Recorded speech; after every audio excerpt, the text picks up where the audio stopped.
Some people would argue that we've saved the best wine for last. And so let me begin by reading you a message which we got from Lady Thatcher, who, of course, was there in June of 1982, and we asked for her reflections, and so she sent us this brief message.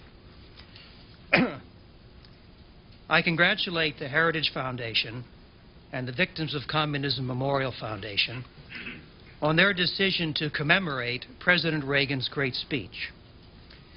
As ever, even Ronald Reagan's strongest critics were won over by his persuasive charm. But those of us who were his political friends and shared his vision understood more fully the significance of words that encapsulated what would be known thereafter as the Reagan Doctrine.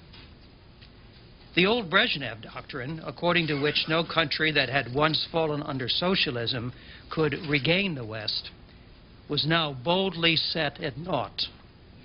And there was more. No longer would the West be content with merely seeking to contain the expansion of Soviet power. President Reagan declared that henceforth America and her allies would support, quote, the democratic revolution which was gathering strength. This was a challenge aimed at the very heart of communism. We would not accept the permanent loss of half of the globe to repression by an evil empire.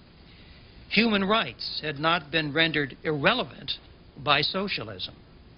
Captive nations, too, had the right to breathe free. The battle of ideas and wills would be fought as strongly by believers in the West as the battle for power and control had been fought by our enemies. By throwing into that mighty struggle the whole weight of a restored America, and by persisting through every setback, President Reagan achieved what was thought to be impossible. In fact, he fought and won the Cold War without firing a shot. And millions of people everywhere will be forever in his stead.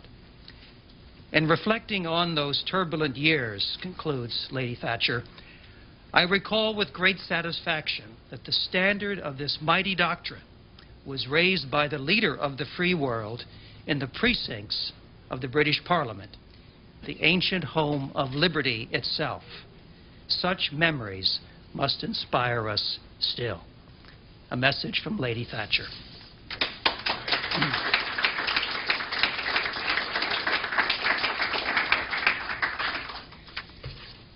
It's my pleasure now to introduce our two panelists.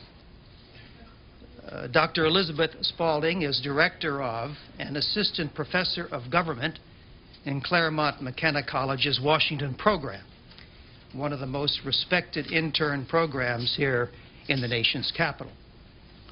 Dr. Spalding has taught at the Catholic University of America and George Mason University and has been published, among other places, in the Presidential Studies Quarterly, the Weekly Standard, and the American Enterprise.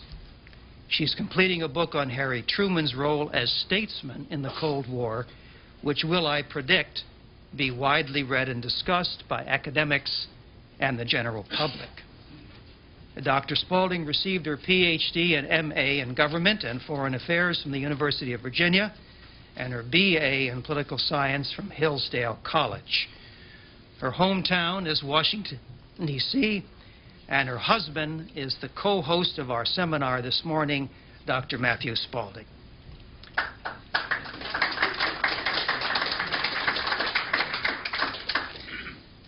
Presidential aide Jack Valenti used to say that he slept better knowing that Lyndon Johnson was in the White House. Well, I sleep better knowing that there are in the rising generation brilliant, clear-eyed scholars like Dr. Elizabeth Spalding.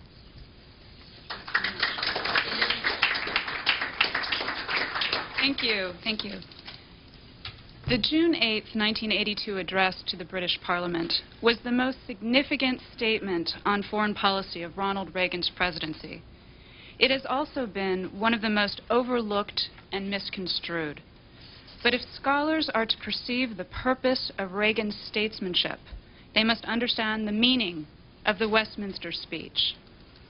From this one speech flowed Reagan's other great statements, from the Evil Empire speech of 1983 to his memorable words at the Brandenburg Gate in 1987 and at Moscow State University in 1988. The Parliament address reinforced policy that had already been announced, such as the zero option of November 1981 and the strategic arms reduction talks scheduled to begin later that month, and policy that was behind the scenes, notably NSDD 32 of May 1982, which Dick Pipes already referred to. And all of this undergirded as well as adumbrated the rest of Cold War policy during the Reagan years. The Westminster speech grew out of decades of Reagan's thought and experience. It followed by a month Reagan's May commencement speech at Eureka College, also marking the 50th anniversary of his graduating class, which many regard, along with this very speech, the Parliament address, and the President's 1985 State of the Union address, as the rhetorical base for the Reagan doctrine. And the Westminster speech deepened the President's 1981 commencement remarks at the University of Notre Dame, where he predicted, almost in an aside, that, quote, "The West won't contain communism, it will transcend communism. It won't bother to dismiss or denounce it. It will dismiss it as some bizarre chapter in human history whose last pages are even now being written," end quote. The Parliament address is the clearest and deepest articulation of President Reagan's understanding of the Cold War, including his prediction about the conflict's future course. At the heart of his speech is the understanding of the fundamental regime distinction between the United States and the Soviet Union, as well as his conviction that America embodied freedom and democracy, and the USSR was the focus of tyranny and totalitarianism in world politics. The communists were the worst violators of human rights in human history, Reagan believed, and the Soviet regime was illegitimate. Détente, therefore, was a flawed policy because it was premised on an equivalence between the United States and the USSR, which accepted the Kremlin as a government that was politically stable and morally legitimate.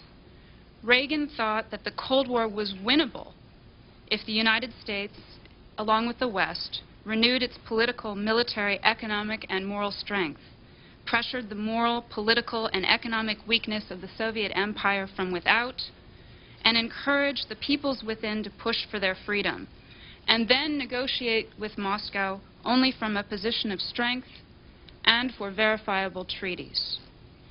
His ultimate goal was to undermine the Soviet Union through a forward strategy of freedom, as we have already heard others attest to, and at a time when it was not popular in intellectual, policy, or media circles to depict the East-West conflict in moral terms, let alone contemplate alternatives to détente, Reagan chose to tell the truth as he saw it about the Cold War and America's main adversary in that struggle. So, the argument of the Westminster speech was revolutionary, but the speech was largely overlooked by the Academy, or was folded into an overall interpretation of Reagan's rhetoric and policy as superficial, warmongering, rash, and destructive. 20 years later, that view, perhaps moderated, still dominates the interpretation of the Parliament address and Reagan's foreign policy. While Reagan viewed the Cold War as a fundamental battle between freedom and tyranny, between good and evil, again as we've already been hearing about, scholars expressed two main outlooks at the time that were both opposed to Reagan's perspective. In one academic portrait, the East-West conflict was a struggle between two superpowers seeking to maintain and increase their spheres of influence. Regime distinctions between the principles and governments of the United States and the USSR were not responsible in international politics, and if asserted by political leaders, caused moralism to subvert realism in U.S. foreign policy. In the other academic picture, the Cold War had been triggered and perpetuated by the American failure to recognize the security needs of the Soviet Union, a legitimate nation-state with progressive credentials that was more authentic at its core than the selfish capitalism animating the United States. In both cases, the United States was the problem. And although these two scholarly interpretations differed in part, they agreed on the level of policy. The nuclear threat was the most pressing in world affairs, and détente, not containment, rollback, or some other approach, was the correct diplomacy to keep global annihilation at bay. With hindsight, we can see that the whole of Reagan's foreign policy is prefigured in the Westminster speech. The President set forth his views that Western military strength was a prerequisite for peace, and that such strength was maintained in the hope that it would never be used, that a campaign for freedom and democracy would be pursued worldwide, that a free, representative form of government is best, and democracy requires cultivation, that the greatest threats to human freedom in the 20th century came at the same time from global war and, quote, the enormous power of the modern state, end quote, and that, quote, the decay of the Soviet experiment, end quote, should come as no surprise to anyone and should be encouraged. In the context of saying that Western strength and resolve were required as the basis for any way to reach a post-Cold War world, he believed that his worldview and policies, past, present, and proposed, were grounded in an accurate understanding of the long term. And here's where we have that famous quote that we've been talking about today. Quote, the march of freedom and democracy, which will leave Marxism-Leninism on the ash heap of history, as it has left other tyrannies which stifle the freedom and muzzle the self-expression of the people, end quote. Reagan had confidence, quote, that any system is inherently unstable that has no peaceful means to legitimize its leaders, end quote, and that ultimately people would resist by force, if necessary, the very repressiveness of the state. Believing that such resistance had been occurring for years and would continue in communist countries on many levels, he urged the United States and the free world to do their part to help peoples win their freedom. This is not the way scholars initially read the speech.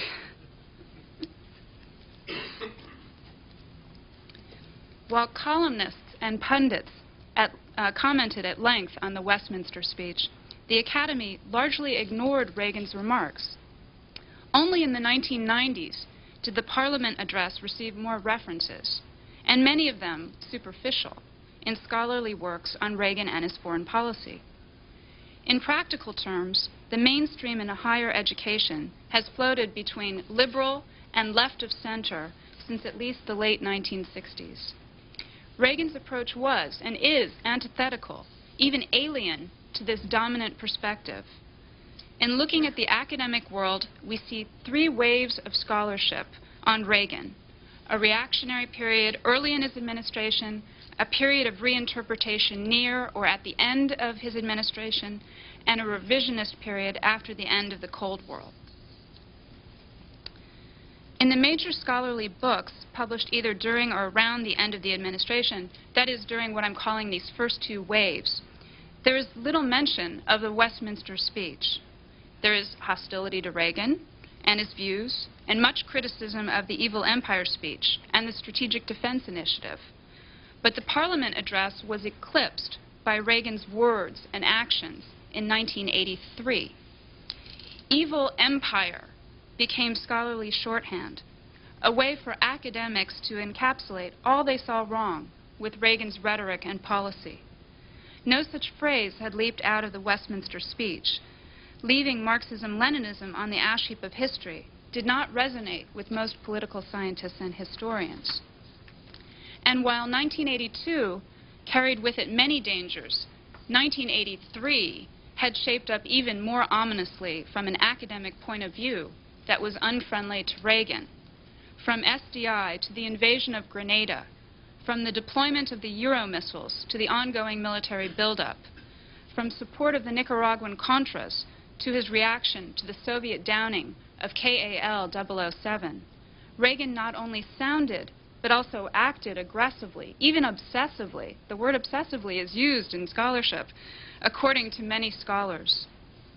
All of this was disturbing to intellectuals whose interpretations of the Cuban Missile Crisis and opposition to U.S. involvement in Vietnam led them to view Reagan's policies as nuclear brinkmanship that would revive a Cold War which had essentially been ended by détente.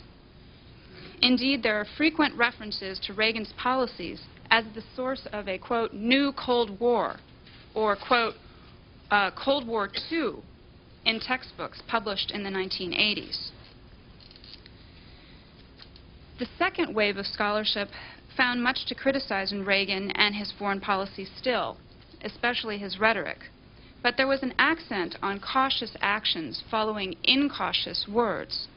To second wave writers, Reagan failed to talk softly while carrying his big stick, but at least rarely employed the stick. During his second term, he supposedly returned to détente because of the failure of his first-term policies, especially in the area of diplomacy, and because of the need to divert attention from the Iran-Contra affair. As a result, an emerging consensus decided there was Reagan I and Reagan II. Some scholars maintain that the divisions were in terms of first- and second-term policies, but other scholars claim that Reagan himself had to be split into two presidential phases. And this fresh take on Reagan inspired much of the third wave of scholarship in the 1990s. In 1990, preeminent Cold War scholar John Lewis Gaddis wrote an essay with the title, "The Unexpected Ronald Reagan."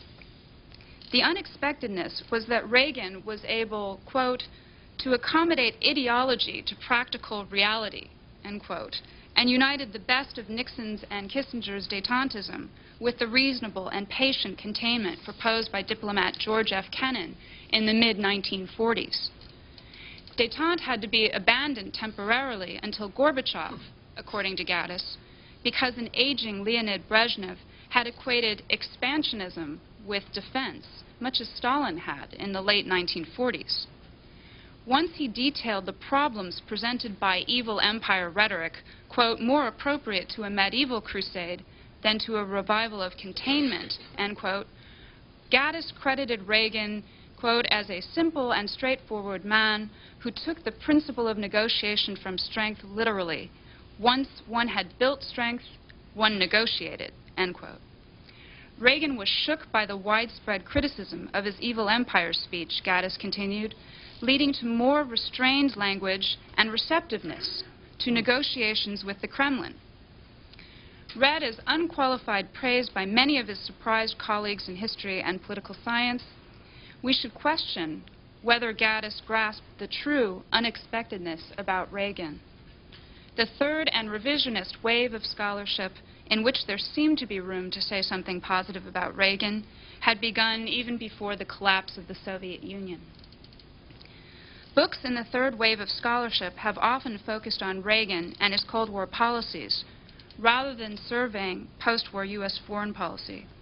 As more time has passed since the Reagan administration and as more archival information has become available, the President and his policies are perceived as a defensible subject to examine. In the third wave of scholarship, Reagan is either a minor cog in the policy process or lucky to have been president when Gorbachev was in power.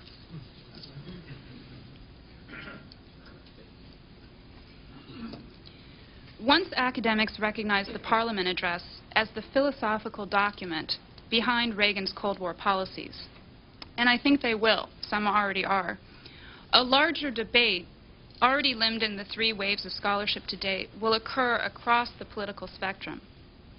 Some intellectuals will find Reagan's speech problematic, rejecting détente, declaring a new or second Cold War, outlining an obsessive-compulsive foreign policy, and locking the United States into outdated policies that had been associated with the Truman and Eisenhower administrations. To such academics, Reagan was extreme in most every way, from rhetoric to action, as well as, and here's a cardinal sin, simplistic. In this view, we were fortunate that Gorbachev came along to end the Cold War, and this is and will be one end of the academic spectrum, and it constitutes a sizable minority. There is and will be a middle group on this spectrum. These scholars argue that the Cold War ended because of numerous factors, especially the internal collapse of the Soviet Union economically. At best in this picture, Reagan was one of several players or influences outside the Soviet Union involved in the decline of the Cold War. Reagan may be praised for reversing or correcting his earlier harsh attitude of the Parliament address and the Evil Empire speech, but he will as likely be faulted for causing great instability during a misguided and irrational hardline phase. Reagan essentially lacked the astute judgment required to face the complications of international affairs. This is already the emerging majority opinion about Reagan and his presidency. There is and will be a small segment of academic opinion that thinks that Reagan's thought, words, and actions together were a major factor in the end of the Cold War. These scholars maintain that individual actors can play a large role in politics, especially when that actor is president of the most powerful country in the world. Such scholars take grand strategy and diplomatic, military, and economic policy seriously, and thus believe that the moral and political understanding of the statesman is crucial to his policies. This last academic group on the spectrum should not be expected, all else being equal, to grow much. Given today's climate in higher education, scholars will find it difficult to write positive assessments of Reagan for their academic work, even if that is where research, observation, experience, and consideration lead them. These three groups are and will be political scientists, joined as time passes by more historians. So it's necessary to say a word about the disciplines of political science and history to explain why academics will largely criticize, deprecate, or diminish Reagan's role in the Cold War.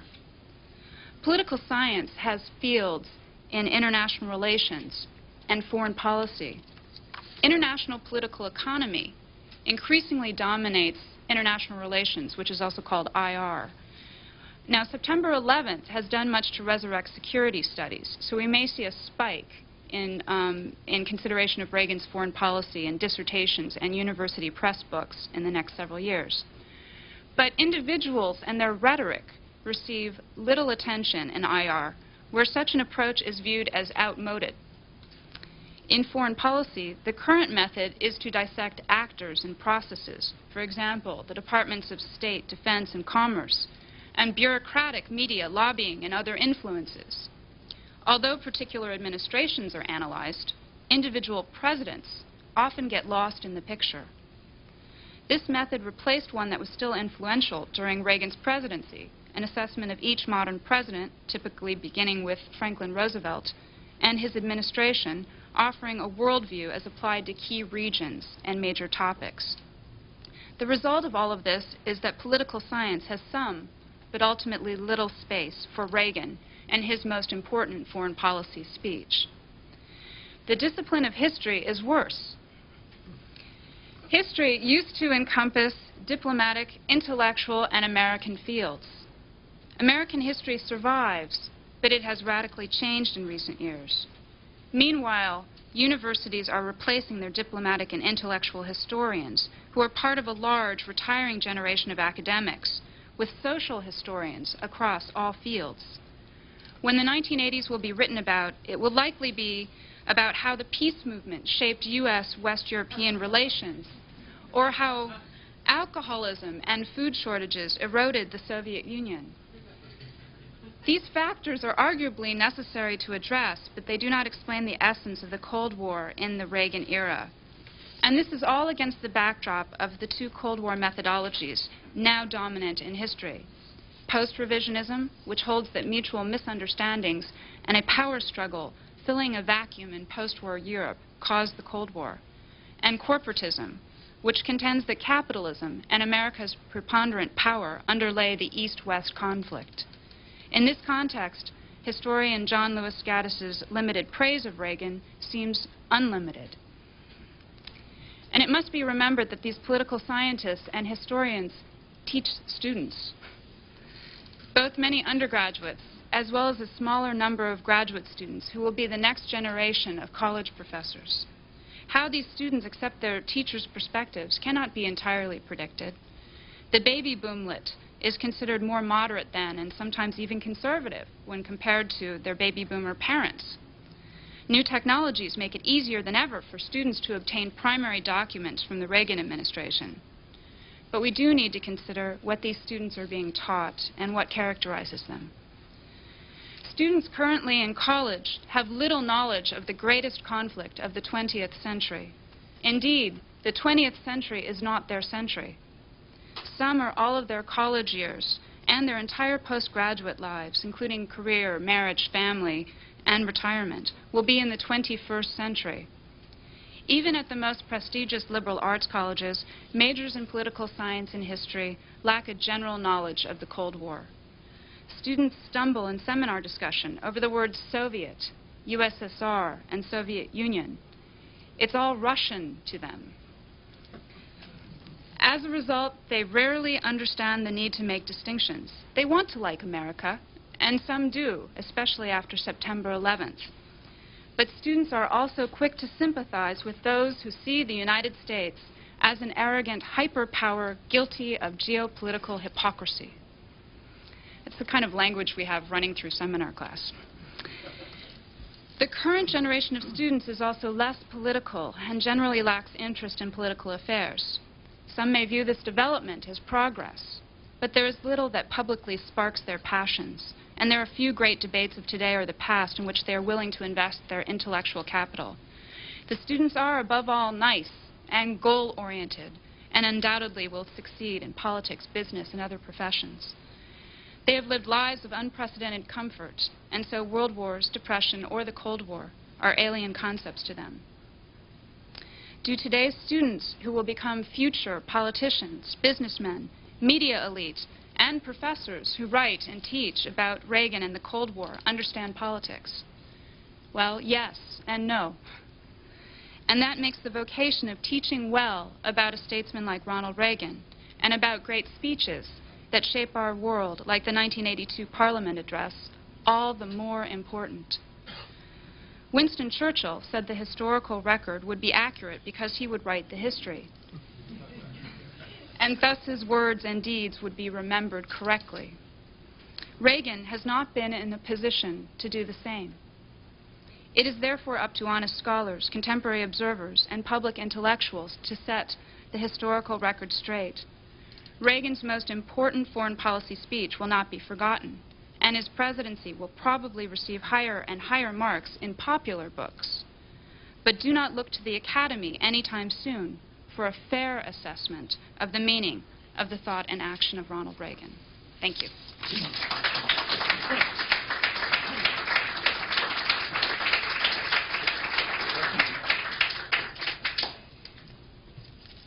Well, there are many newspaper columnists and TV commentators in Washington, D.C., but only a few, a very few, are required reading and viewing.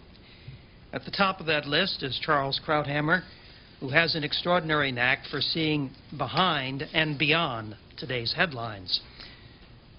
A native of New York City, Dr. Krauthammer was educated at McGill University, Oxford University, and Harvard University, from which he received an M.D. After several years of practice as a resident and then chief resident in psychiatry at Massachusetts General Hospital, he left medicine and came to Washington to serve as a science advisor in the Carter administration and later speechwriter to Vice President Walter Mondale. After a stint as an editor at the New Republic, he began writing a syndicated column for the Washington Post in the mid-1980s, and in his first full year as a commentator, as a columnist, won a Pulitzer Prize for distinguished commentary. He's been winning prizes and gaining an ever wider audience ever since. He's a regular panelist on Inside Washington and a contributing editor to the New Republic and the Weekly Standard, a demonstration of his ability to rise above ideology. It was Charles Krauthammer who coined the phrase, the Reagan Doctrine, for the president's foreign policy, describing the doctrine, quote, as overt and unashamed support for anti-communist revolution, whether foreign or indigenously imposed. Ladies and gentlemen, Dr. Charles Krauthammer.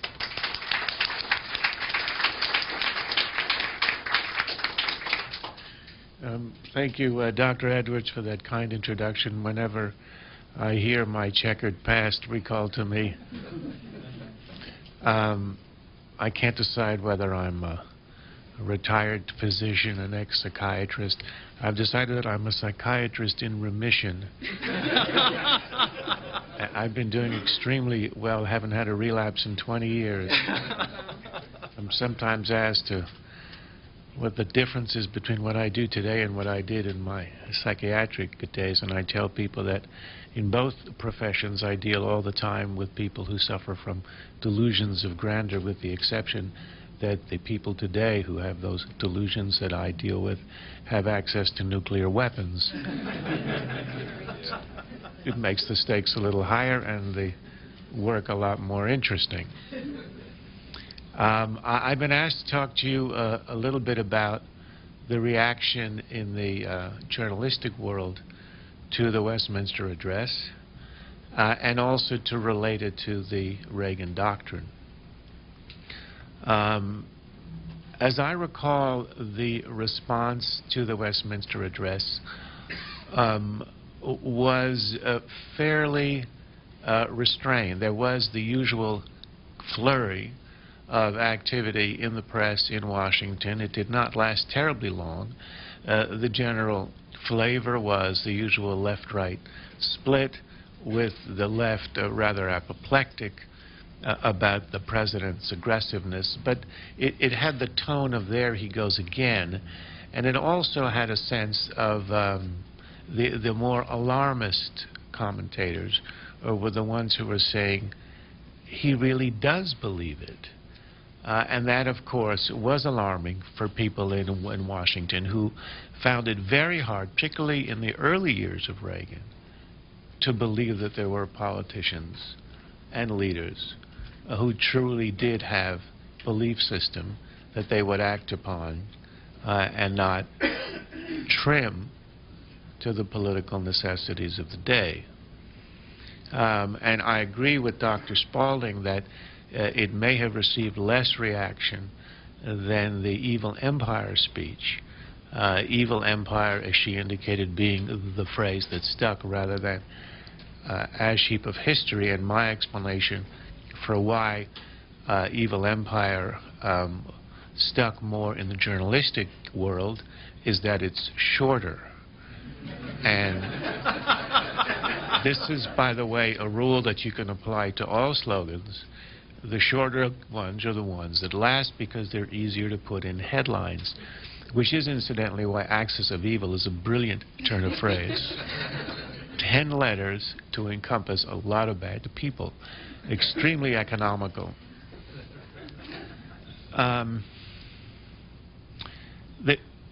What was important about that speech, many of the reasons have been elaborated, but I think the one thing that was so stunning about it was its optimism. And it's hard for us, living 10 years after the utter eradication of communism, to put ourselves back 20 years ago and to think about what it was like, particularly in the early 80s. Some of us think of 1975 as the nadir of the United States in the Cold War era with the collapse in Saigon. I think that's wrong. I think it was 1979. 1979 really was the annus mirabilis. It was the Cold War. It was the year in which Nicaragua fell, Afghanistan was invaded, Cambodia invaded by the Vietnamese, Iran collapsed, and just as a kind of a footnote, which is entirely unnoted at the time, Grenada was taken over by Bishop and Company, something that we didn't really notice till a little bit later. But it was all part of this pattern in which it appeared as if the policy of containment itself was in collapse. And that's where we were starting from psychologically, the late 1970s. And here was a president who not only said that this would be, this was not the way that things would have to be. We would not always be in retreat, but was confidently predicting what none of us imagined is that this rock of the Soviet Union and of communism that we had always imagined and still imagined at the time would always be with us in our lifetime, would actually be destroyed and would disappear. That, I think, was shocking. That psychological optimism, the idea that communism was a passing phase, was the truly revolutionary idea. And it took us from containment, and at a time when there was a question of whether containment itself could be sustained, and began speaking about rollback. That was revolutionary. That was shocking. And it spoke not only of rollback in the periphery, not only of rollback as understood in the dullest years, meaning Eastern Europe, but he essentially was saying that the rollback would go all the way to Moscow and it would die in Moscow itself. Interestingly, however, his optimism did have a limit. It was somewhat projected into the future. There is a line in the speech where he says, "The task I have set forth will long outlive our own generation." In fact, it didn't. It came shockingly early. Part of the reason it came early is because of a policy that was articulated officially a few years later, but that on the ground was begun to be implemented, and that is the Reagan doctrine. It was revolutionary in the sense that Reagan would not accept the premises of the past. In the same way that he went from SALT to START in negotiations, from strategic arms limitation to strategic arms reduction, which was again revolutionary. In the same way that he went from mutual assured destruction to SDI in nuclear theology, believing that you could only have deterrence, but saying, no, we can go beyond that to defenses. In the same way, he brought this revolutionary idea that we could actually, on the ground, implement the policy that brought us from containment to rollback. But rollback, not as we had imagined in the 50s in Eastern Europe, although we would be supporting solidarity and trying to assist the indigenous forces there in a peaceful revolution, but actual military aid to indigenous revolutionaries in the communist outposts of the empire, and that is in the Third World. This was articulated officially in a State of the Union address on the 6th of February 1985, a few years after the Westminster speech, in which he said, "We must not break faith with those who are risking their lives in every continent from Afghanistan to Nicaragua to defy Soviet-supported aggression and secure rights which have been ours from birth. Support of freedom fighters is self-defense." Now, I must admit that in the history of doctrines, they're generally rolled out with more fanfare. Truman delivered his in a famous address, special session of Congress, in which he outlined the policy of containment. Nixon didn't make a speech, but he was very interested in having the idea of the Nixon doctrine understood and elaborated and propagated. The Reagan doctrine was something that was, one might say, mischievously invented. I had a part in that. I saw that phrase in the speech and decided that it was, whether they meant it or not, an articulation of a very important principle of the foreign policy of the Reagan administration. And that is that something new in the world had happened. We had been used to, for 50 years, seeing regimes that were pro-Western, associated with the West, under assault from communist guerrillas in China, in Vietnam, in Malaysia, in El Salvador, in Cuba, just about everywhere. Our entire experience had been that. And here, all of a sudden, rather unnoticed at the time, was a new phenomenon. There were guerrillas fighting against communist regimes in Nicaragua, Angola, Afghanistan, and Cambodia. And at the time, they hadn't been connected as an idea. And here they came together in the idea of the Reagan doctrine, which was that we would support these guerrillas in the fight to overthrow these proxy Soviet regimes, or in the case of Afghanistan, an actual Soviet-imposed regime. And what was important about the Reagan doctrine is that up until then, we had done it quietly and clandestinely. The Reagan doctrine said overtly, we're doing this, we're proud of this, and we're not going to hide this. And what he began was the vigorous defense of the idea of democratic revolution, not just in theory, not just as a spiritual or political movement, but actual revolution by Democrats against the Soviet Empire. And he argued, first of all, in the justice of the cause, which I think is self-evident, but at the time was revolutionary because we had this notion of state sovereignty, that somehow we were not permitted to overthrow the regimes that had a seat in the UN and other official status. And Reagan argued that that was not a criterion.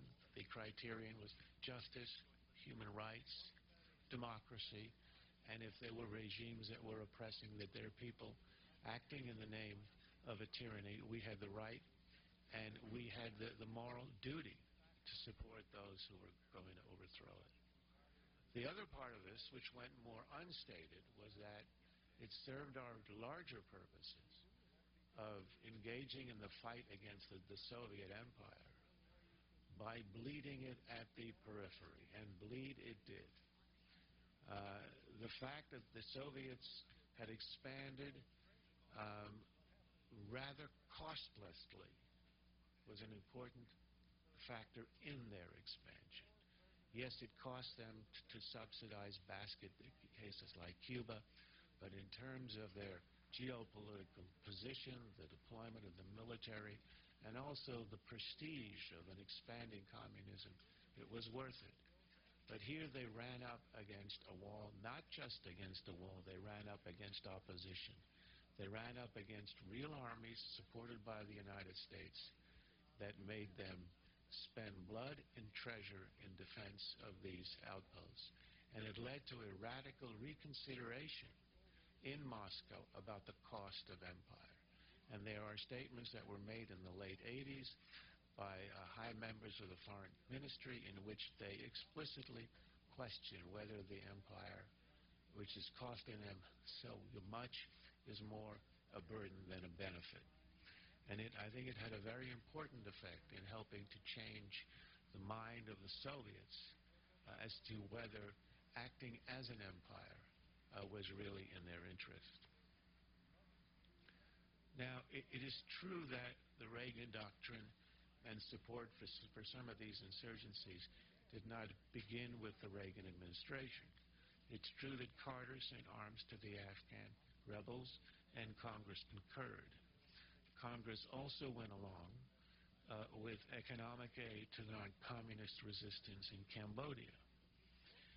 But since the Clark Amendment in 1976, aid was prohibited to the anti-Marxist guerrillas in Angola, and Congress refused to support the war against indigenous communist dictatorships, no matter how heavily supported by the Soviet Union. Reagan's program of CIA support for the Contras, now remember, who were fighting indigenous and not overtly foreign occupation, as were the Afghans, broke post-Vietnam precedent. And interestingly, at first, and for the first 3 years of the Reagan administration, the policy received the flimsiest of justifications. It was officially defended as a way to interdict supplies to the Salvadoran guerrillas. And what was interesting and important about the State of the Union address in '85 was that Reagan dropped the fig leaf, and he made an overt statement that we would now unashamedly and without resort to some kind of cover, in this case El Salvador, support revolution against communist regimes. And what it did was to establish a new, firmer doctrinal foundation for such support by declaring equally worthy armed resistance to communism, whether imposed by foreign or indigenous tyrants. Now, at the time, many tried to interpret the Reagan doctrine as a puffed-up rationale for support of the Contras. But I believe that that is a lot like justifying the Truman doctrine as a puffed-up reason to support the Greek and Turks, the Greeks and Turks in the late 40s. It was, in fact, much more. And in the same way that the Truman doctrine established the basis for containment, the Reagan doctrine established the basis for rollback. And in this sense, it was a successor to two other attempts to do that. What you'd had with the Truman doctrine was a doctrine of containment that sort of had its internal political collapse in the United States as a result of the Vietnam War and the divisions over Vietnam. The first attempt to patch it up was the Nixon doctrine, which would rely on foreign local powers to defend our interests, and the central actor in this doctrine was the Shah. And with the fall of the Shah in 1979, the Nixon doctrine declined and was swept away as well. The second attempt was what was called the Carter doctrine, which was that we would intervene unilaterally by means of a rapid deployment force in defense of our interest, rather than relying on proxies, as the Nixon doctrine did. But that was never a serious attempt. It was a theoretical idea. There was never, I think, any attempt either to build a military force or to actually employ it. And the Reagan doctrine became the third such attempt since the Vietnam War, relying not on friendly regimes, but on guerrillas.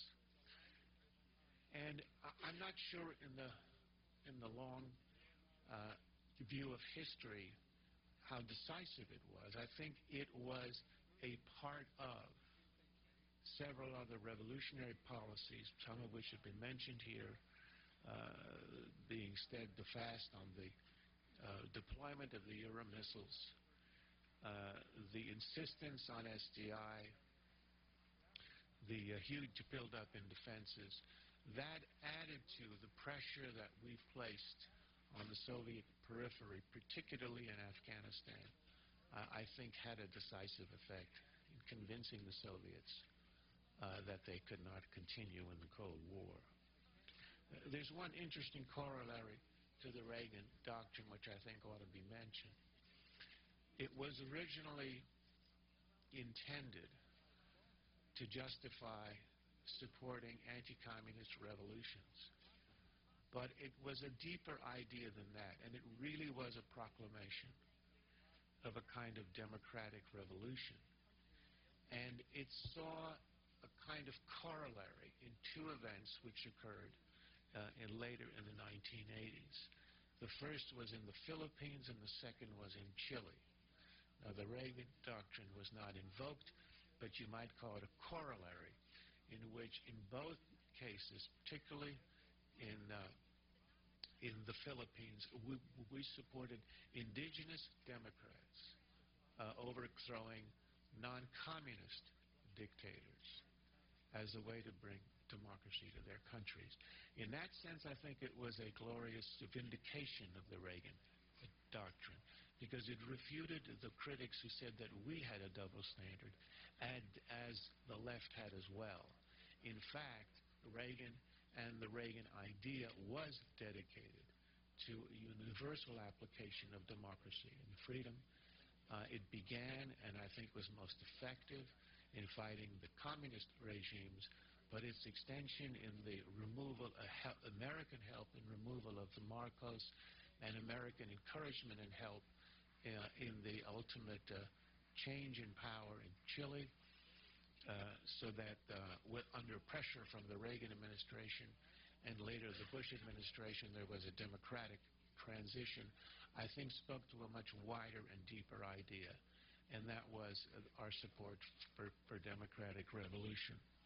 Let me end by mentioning an incident which I think was indicative of the radicalism of what Reagan did. At the time the Reagan Doctrine was proposed, just a few months earlier, I was speaking with a Nicaraguan friend who had been an ex-Sandinista, was here in Washington, exiled, and who was supporting the Contras and rather in despair for the lack of progress and support that he saw in Washington.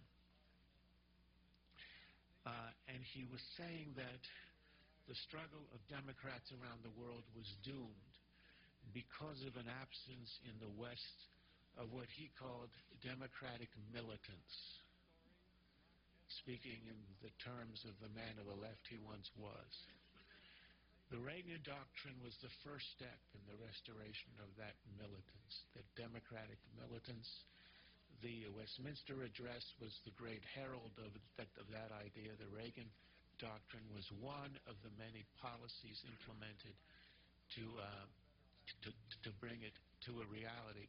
And all of us are blessed by having lived to see it vindicate itself and win the great victory on behalf of democracy that even Reagan in Westminster never imagined would have happened in our lifetime. Thank you very much.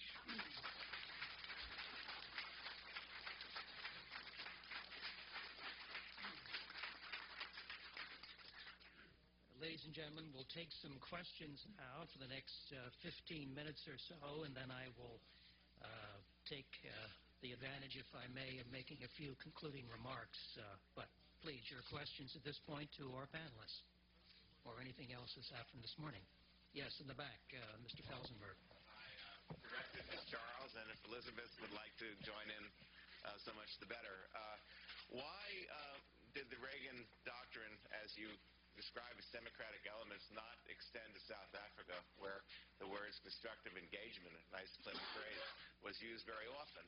And the next question is, your final comment invites the question as to whether a logical extension of the Reagan Doctrine would extend right now to places like Saudi Arabia, perhaps even Egypt, friends of ours who perhaps are, if not our surrogates, or trading partners, and ultimately, of course, China. It's a very good question, and I think there actually is an answer on South Africa that illuminates the dilemma. When we were going against communist regimes, it was fairly simple. When we were trying to get rid of pro-Western dictatorships like Marcos, it was not that simple, because unless we thought that there was a real democratic opposition with strength and a chance of gaining power, the risk of overthrowing a Marcos would be that you might inherit, as a result, a communist dictatorship, and you would actually be making life worse. So in deciding where we would act to try to get rid of pro-Western dictators, we always had to make a calculation. Was there a democratic third way in the country strong enough to do it? And when that occurred in the Philippines, we acted immediately. It was actually Paul Wolfowitz, who was the Undersecretary of State for East Asia at the time, and who helped to orchestrate that policy, support for Corazon Aquino. And it was a demonstration of the sincerity of the argument that we will try to get rid of Democrats, but not if the only significant opposition is communist. Now, South Africa was complicated because it wasn't clear what would happen. At least in the early 80s, it wasn't very clear what would happen. I'm not sure all of us would have predicted the miracle of Mandela, and we are surprised and gratified by what happened. Perhaps we should have seen earlier that he would have brought about a democratic revolution, but given the history of the ANC, I think there was reason to wonder what might have been a successor regime, to wonder if it would not have been a one-party state, say on the model of now Zimbabwe. So I think with a little bit of respect for the blindness that comes with lack of historical retrospective certainty, that was not an unreasonable policy. And yes, I would agree with you that you can see the axis of evil argument, the war on terrorism, as a kind of extension of the Reagan doctrine. Of course, the context is different. We're not dealing with the old tyranny of communism, but I would argue that the successor to Soviet communism is the great ideological threat to the West and to freedom is radical Islam. All I would add is that I think that President Bush, the current President Bush, is somewhat aware of this extension of the Reagan doctrine applied to the current circumstances, including how in some of his earliest language in the war on terror he tried to use the word crusade and then was told he couldn't and had to backtrack from doing that. But of course in the Westminster speech, Reagan uses the word crusade as well as campaign when he's talking about a campaign for democracy, crusade for freedom. Well, with respect, we've also seen the Secretary of State go to Egypt and Saudi Arabia and other places that have free elections and free press, talking about the kind of things Mr. Dolan talked about this morning. Are they working their way through this, or is there no legitimate opposition you could find in Egypt or Saudi Arabia to get behind right now in the war on terrorism? With respect, we will always have secretaries of state.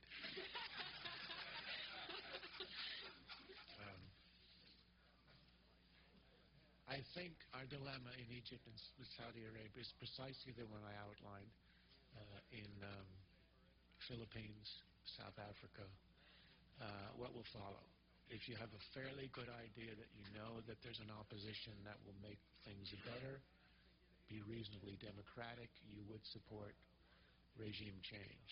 If you don't, you hesitate, and I think that's the beginning of wisdom.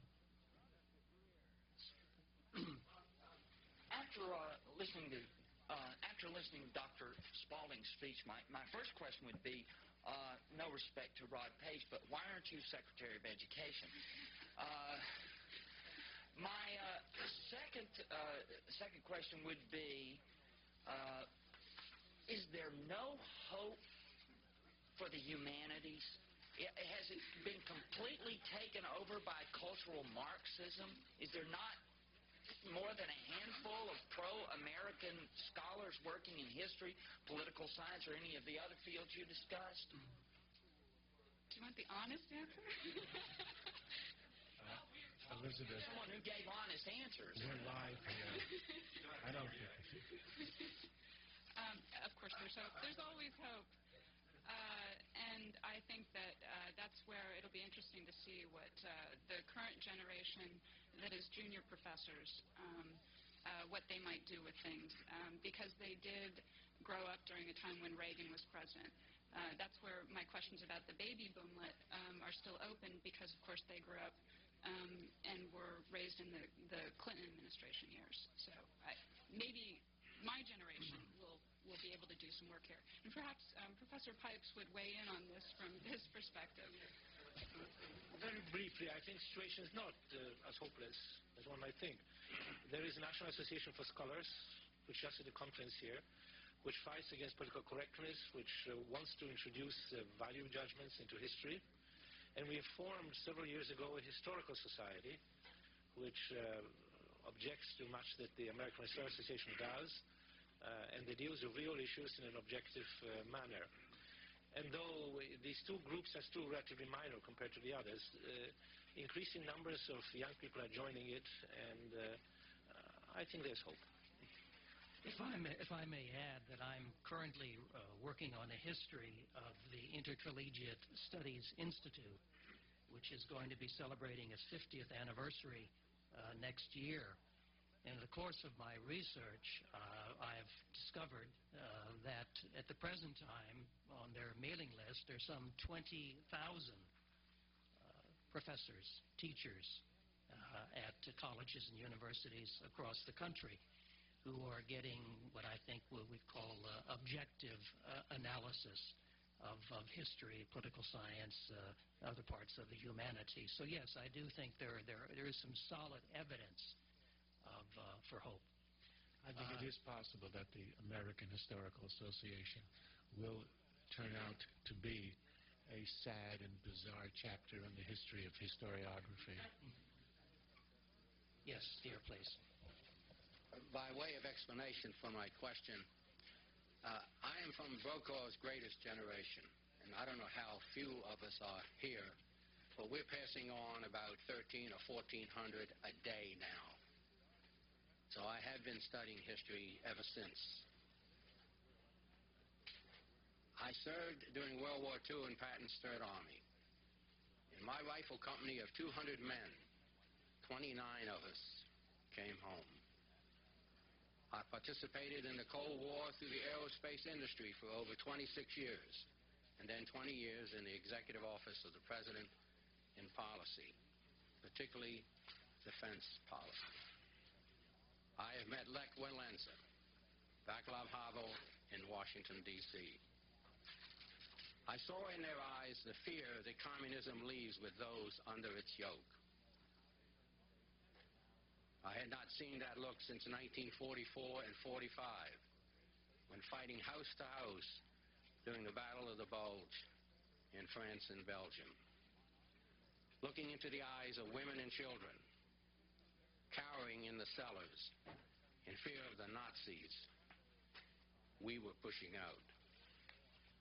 So my question is an echo of something that I think this gentleman maybe touched on.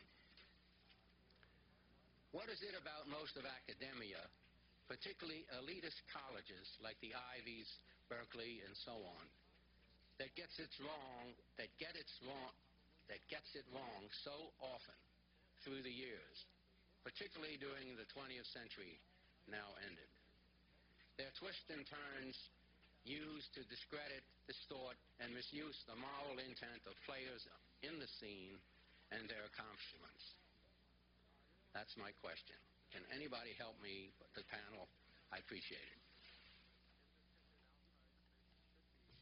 There are many ways to go at this, but I think fundamentally we're seeing an extension of what Professor Pipes referred to in the last panel. In the State Department, he said there's a resistance in diplomacy to using military strength. And in the academy, there's the same sort of philosophy that one shouldn't think of using military strength, even if it's in the service, as you would say, of principle in World War II, or as many here would say, during the Cold War.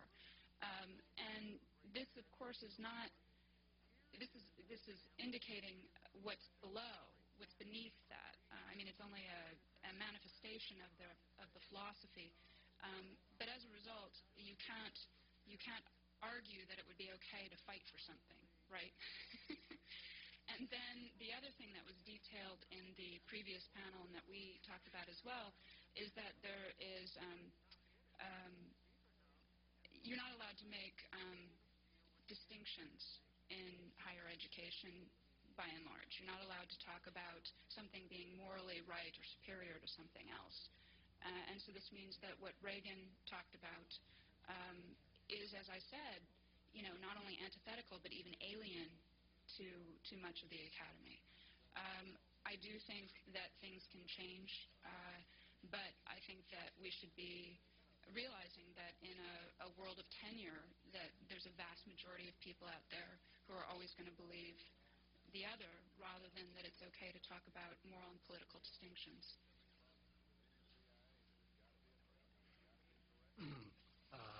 Yes, here, and then John. I would be curious how you see the left generally, just in the United States, but throughout the world, and liberals specifically, do you think they were being confronted with ways that they were avoiding dealing with as far as misperceptions or deceptions? I see, on the bottom of page 4, the paragraph deals with self-delusion. And, I mean, this may even go beyond just what is dealt with specifically here, but do you think it had any psychological effect as far as shattering some of their certainty or confidence in what they believed in? Well, I mean, in looking at the resistance of the left, or the liberal left here in America, I'm not talking about the left in Europe, there was never any sympathy for Soviet communism in and of itself. I'm talking about in my lifetime. I'm too young to have lived through the Stalinist, the heyday of American Stalinism, but by the 70s, 80s, and 90s, there was no one speaking on behalf of Soviet communism. The issue was how aggressive should we be in confronting it, and given, I think, large part of the defeatism and the passivity that was advocated had to do with an overwhelming fear of nuclear war and a sense that that was, given the existential reality of nuclear weapons, everything had to be subordinated to safety. And that was sort of the main principle of liberal foreign policy, which was, in pursuit of that, everything could and should be sacrificed. Now, Reagan's genius was to argue, basically in the liberals' own terms, as a way of saying, he didn't say this explicitly, but what he was saying is, if you want a way out of the nuclear dilemma, the way to do it is not by temporizing and by détente and sort of hoping that you can establish an equilibrium and a balance, but ultimately by abolishing the enemy and thus the threat. And that was a completely radical idea as received by the left in the 80s. Now, of course, it's conventional wisdom. Everybody says that he believed it. All liberals now say that they were on the right side in the fight in the Cold War, and the history has been rewritten, but that was the radical idea. The way to get out of the dilemma was not these complicated arms control treaties of 150 pages, but by, and not by regulating the weapons, but by changing the people who control the weapons. And once that happened, they know that the recognition today is universal, that we have never lived in relation with the Russians, for example, in an era of more profound peace and security and non-belligerence. So that was his contribution and his radicalism. Another way of looking at it is to say that the same people who were saying that the Russians were 10 feet tall in the 1960s and 70s and saying, be careful, are now saying that they were pygmies all the way along. And they, of course, did not care to be reminded of the fact that they are been caught once again in a total contradiction in terms of analysis. And that happens all the time. Before the Gulf War, the argument was that Iraq was 10 feet tall, the fourth largest army.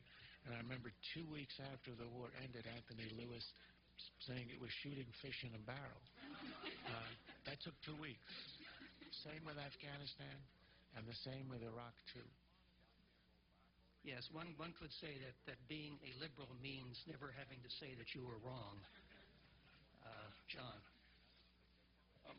One thing that hasn't been mentioned here as yet about the legacy of the speech is the institutional legacy, which that speech was designed actually to introduce.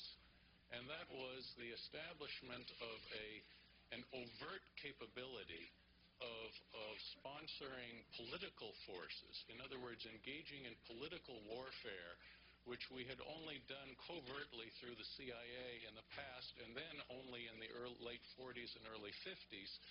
And all of that had gone into a kind of an institutional dormancy for a couple of decades. And specifically what I'm talking about here is the establishment of the National Endowment for Democracy, which was Ronald Reagan's institutional setting up of all of this business. And I was wondering if the panelists can comment about this and about the degree to which they think that this institutional legacy has kept faith with Reagan's vision. It's a very good point. In fact, he did lay the groundwork for that policy in the speech. The National Endowment of Democracy is a direct outgrowth of that speech, and it was a fairly radical institution. As you know, it had a very hard time in the 80s.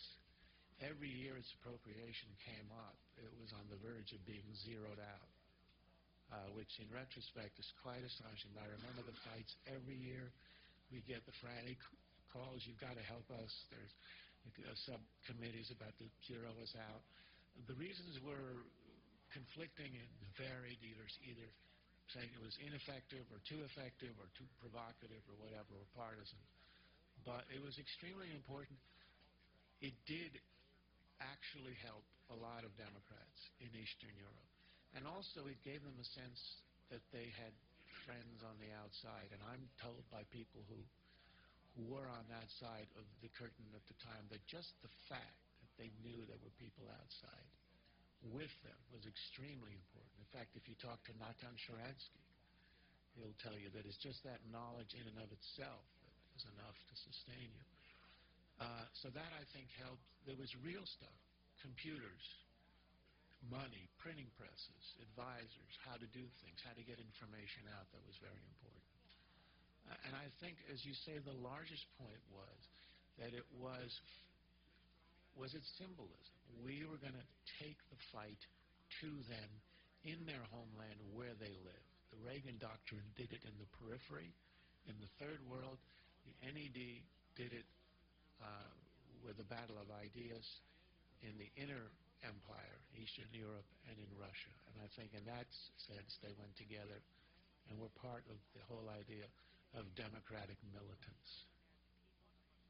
And I would just add that also it went along with the re-energization of something like Voice of America, Radio Free Europe, Radio Liberty, and all of that together worked. Reagan people in the State Department, I should say. Yourself? It was so a much has team been effort. said so well here this morning, but if I may, from my perspective as someone who's been somewhat active both as a participant and also as an analyst of the last 30, 40 years, particularly of the conservative movement, I'd like to offer these closing remarks, if I may. When Ronald Reagan was elected president in 1980, the United States and its allies had been laboring for some 35 years to contain communism around the world with a wide range of diplomatic, military, and economic initiatives that had cost tens of thousands of lives and hundreds of billions of dollars. They'd employed economic programs like the Marshall Plan, military alliances like NATO and SEATO, direct conflicts like the Korean War, the Vietnam War, surrogate operations like the Bay of Pigs, weapons treaties like SALT I, economic treaties like MFN, and covert actions like, well, I can't really say. And yeah, communism was not only alive and well, as has been pointed out here this morning, but seemingly well in the Soviet Union, Eastern Europe, mainland China, Cuba, North Korea, but it spread to sub-Saharan Africa, Afghanistan, and Central America.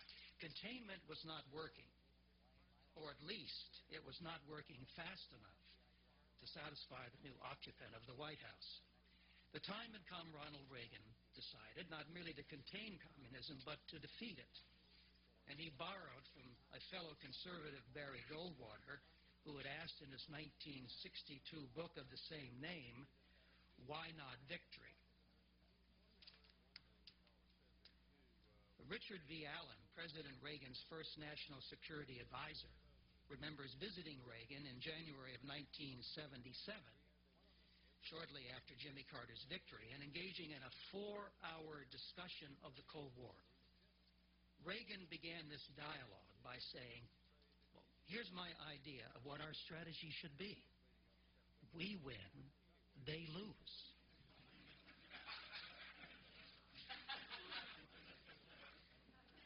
Now we asked Dick Allen, how do we go about achieving that?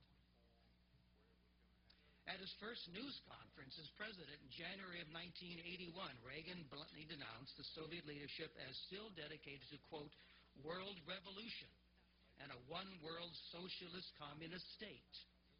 As the president put it in his autobiography, I decided we had to send as powerful a message as we could to the Russians that we weren't going to stand by anymore while they armed and financed terrorists and subverted, going to a point that Charles Krauthammer has made so much today, democratic governments. Now, to liberal Democrats and Republican realists, any notion of victory over communism seemed quixotic, if not dangerous. Every knowledgeable person knew the Soviet Union was economically strong and militarily powerful. The West's only responsible option was negotiation, accommodation, in a word, détente. And here are just a couple of quotes. Arthur Schlesinger, after a 1982 visit to Europe, said, those in the U.S. who think the Soviet Union is on the verge of economic and social collapse, ready with one small push to go over the brink, are only kidding themselves. The liberal establishment's favorite economist, John Kenneth Galbraith, published a glowing appraisal of Soviet economics, explaining, quote, that the Soviet system succeeds because, in contrast to the Western industrial economies, it makes full use of its manpower. Well, one wonders whether Professor Galbraith was referring to the Gulag with his reference to the Soviets' full use of manpower. The Nobel laureate Paul Samuelson put the case for communist continuity even more strongly in his textbook Economics, which was published in 1981. Quote, it's a vulgar mistake to think that most people in Eastern Europe are miserable. Obviously, Professor Samuelson did not consider the aroused people of Poland, who organized solidarity the year before and protest against the prolonged mismanagement of their country by the communists. Going to a point which Dr. Krauthammer made about this fear of nuclear war, Robert Scheer wrote a book in which he accused the Reagan administration of blindly considering the possibility of surviving and winning a nuclear war. And that book was endorsed by, among others, the Secretary of State Cyrus Vance. Not long after, journalist Strobe Talbot charged in a book called Deadly Gambits that Reagan had deliberately increased the risk of nuclear war through his anti-communist obsessions. But in point of fact, the Soviet Union was not an impregnable fortress, but a Potemkin village. And President Reagan, determined to take full advantage of the inherent flaws and widening fissures in the Soviet system, as reported to him by a wide variety of experts, CIA Director William Casey, National Security Advisor Richard Allen, NSCA's Richard Pipes, Roger Robinson, an expert on economic analysis, and many others. Quote, we adopted a comprehensive strategy, Defense Secretary Caspar Weinberger later recalled, calculated to shift the focus of the superpower struggle to the Soviet bloc and the Soviet Union itself. Longtime Reagan advisor Ed Meese later explained the core beliefs of Reagan's strategy. Communism was torn by fatal contradictions. On the one hand, it's overweening imperial designs, and on the other, it's crushing domestic problems. As Professor Pipes said, all you had to do was go and walk through the streets of Moscow and see what the economic problems were. Bread was not available. Vodka was not available. Well, maybe that was still available. But Moscow could no longer afford guns and butter.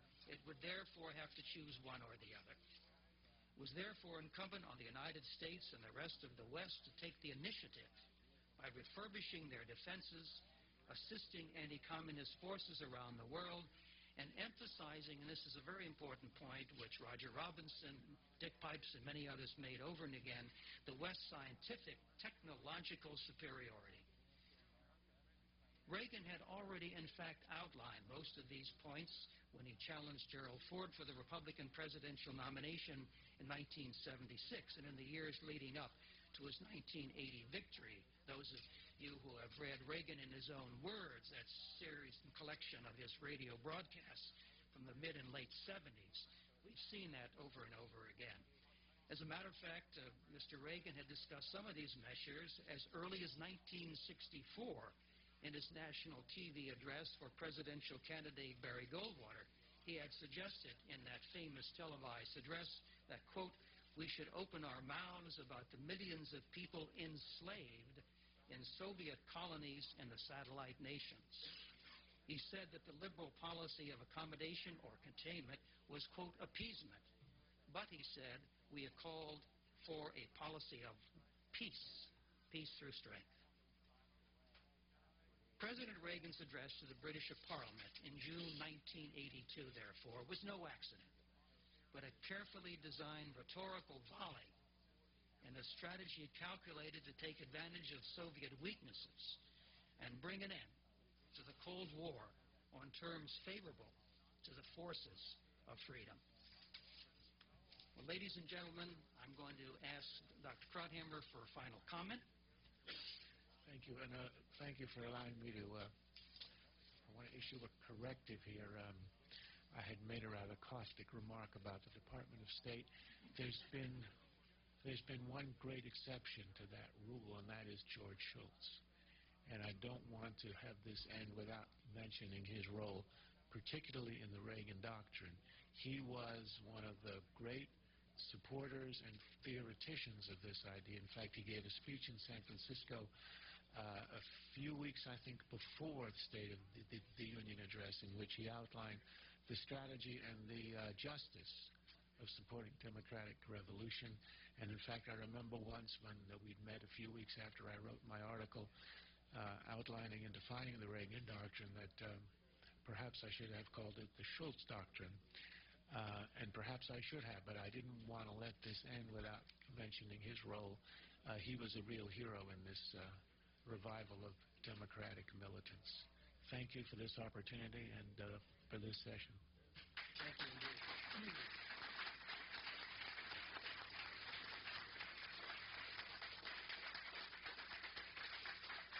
We will be publishing the proceedings of this, I think, remarkable and wonderful seminar. Thank you so much for coming. Thank you to the viewers of C-SPAN. Take care and God bless. I can totally understand that. He was actually